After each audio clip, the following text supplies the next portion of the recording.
का पहला दिन एक बेलपत्र शिव को अपनी मनोकामना कर कर रोग धोग बीमारी तकलीफ कष्ट दूर करने के लिए शंकर के शिवलिंग पर अगर बन सके तो मंदिर में, आप लोग तो यहाँ हैं तो देवाधिदेव महादेव कंकर शंकर को चढ़ाओ, और अगर बेलपत्र नहीं हो तो बेलपत्र जो चढ़ी हुई हो उसी को धोकर वापिस चढ़ाओ। वापिस और सावन का महीना है, दिल से बाबा को रिझाओ। तो भगवान शंकर को श्रावण प्रिय है, एक कारण कहा कि मंथन में जो विष निकला उस विष का पान किया और भगवान देवताओं ने मिलकर भगवान शंकर का जलाभिषेक किया। दूसरा कारण कहा, माता सती ने शंकर को पाने के लिए श्रावण के महीने में ही सबसे ज्यादा साधना करी है। और क्या करा था माता सती ने? एक बालू का मिट्टी का शिवलिंग बनाती थी, प्रतिदिन शिवलिंग का निर्माण करती थी और शिवलिंग का निर्माण कर कर उसकी पूजन कर कर अर्चना कर कर उसका विसर्जन करती थी सती माता। और माता सती का नियम था भगवान शंकर को पाने के लिए शिवलिंग का तो हमारे यहाँ शिव महापुराण में लिखा है कि पार्थिव शिवलिंग का निर्माण होना चाहिए, और पार्थिव शिवलिंग का निर्माण करना है तो उसके लिए भी वर्णन करा गया। ब्राह्मण श्वेत मट्टी के शिवलिंग का निर्माण करे, वैश्य पीली मट्टी के शिवलिंग का निर्माण करे, क्षत्रिय लाल मट्टी के शिवलिंग का निर्माण करे और शूद्र काली मट्टी के शिवलिंग का निर्माण करे। कितना बड़ा शिवलिंग बनाना चाहिए?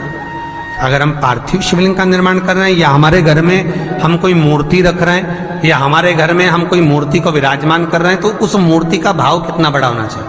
तो कहा, जमीन पर अपने हस्त कमल को रखकर अंगूठे को ऊंचा कर कर देख लो, बस इतनी बड़ी मूर्ति घर के अंदर होना चाहिए। चाहे वो लड्डू गोपाल की हो, चाहे वो दुर्गा भवानी की हो, चाहे वो राम जी की हो, शंकर जी की हो, कृष्ण की हो, जिसकी रखना हो, बस इतनी बड़ी मूर्ति घर के अंदर होना चाहिए।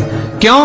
इससे बड़ी अगर मूर्ति होती है तो जैसे मंदिर में सेवा होती है उतनी सेवा की उसको जरूरत पड़ती है, और अगर इससे छोटी मूर्ति होती है, जितनी छोटी होगी उतनी सेवा कम करना पड़ती है। तो मूर्ति जितनी छोटी होगी उतना सुख प्रदान करे, उतना सुख,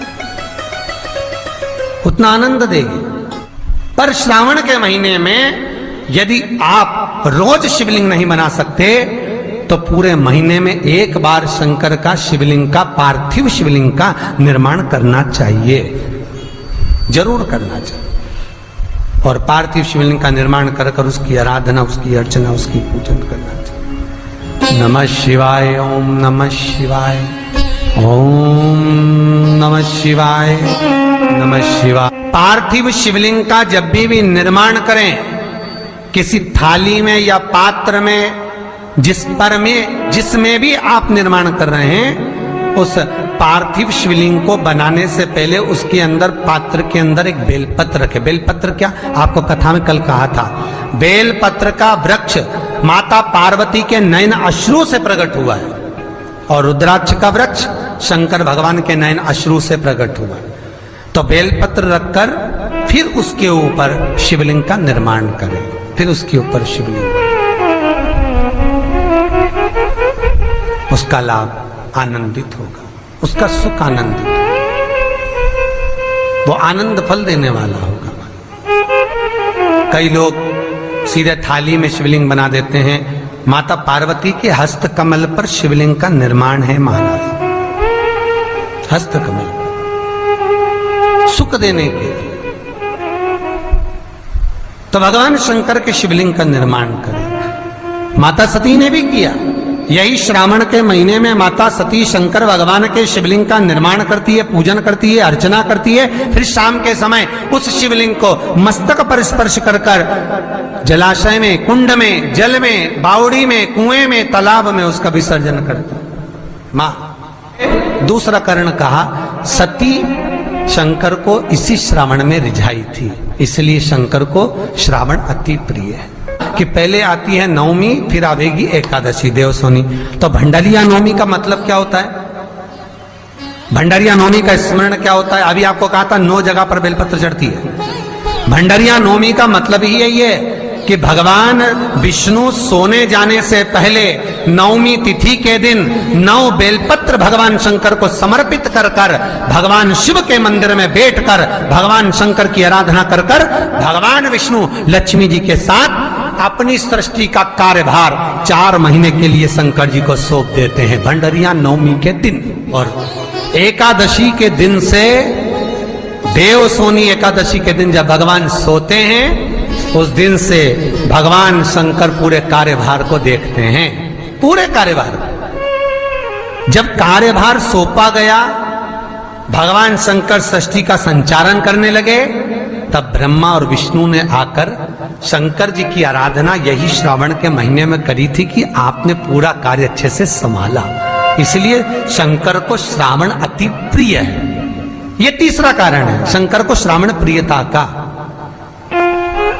अब शिव महापुराण की कथा करिए कि शंकर को श्रावण प्रिय चौथा कारण वर्णन करा कि ये कारण भगवान शंकर की आराधना माता पार्वती ने बाल्यपन से करी, खूब करी, खूब दिल से करी। भगवान शंकर